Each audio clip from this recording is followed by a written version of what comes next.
Hello guys, আজকে নতুন ধরনের একটা ভিডিও নিয়ে আসছে। এই দেখছেন আমার দুই পাশে দুইটা জুতার দোকান, ডাইন পাশে একটা, বাম পাশে একটা, দুটাই কিন্তু জুতার দোকান। দুটোর মধ্যে কি সেম একই কোয়ালিটির জুতা পাওয়া যায়, কিন্তু দামের বেলায় ভিন্ন, দামের বেলায় ভিন্নতা। দুটো দোকানেই আমাকে দেখতে পাচ্ছেন ভিডিওর মধ্যে। আমি যে ডান পাশের দোকানটা থেকে কিন্তু ফিরে আসছি, কেন জানেন? একমাত্র দামের কারণে।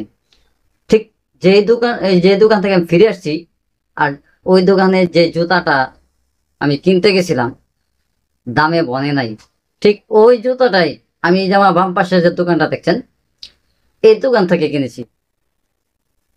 দোকান দামের ব্যবধান হচ্ছে 30 টাকা। এই যে 30 টাকা দামের ব্যবধানে উনি জুতাটা আমার কাছে বিক্রি করলো, উনি কি লাভ ছাড়া বিক্রি করেছে? প্রিয় বন্ধুরা, দোকানের ঠিকানাটা দিয়ে দিই। ভালুকা পৌরসভা 9 নং ওয়ার্ড, নাইবের বাজার, বটচালা চৌরাস্তা।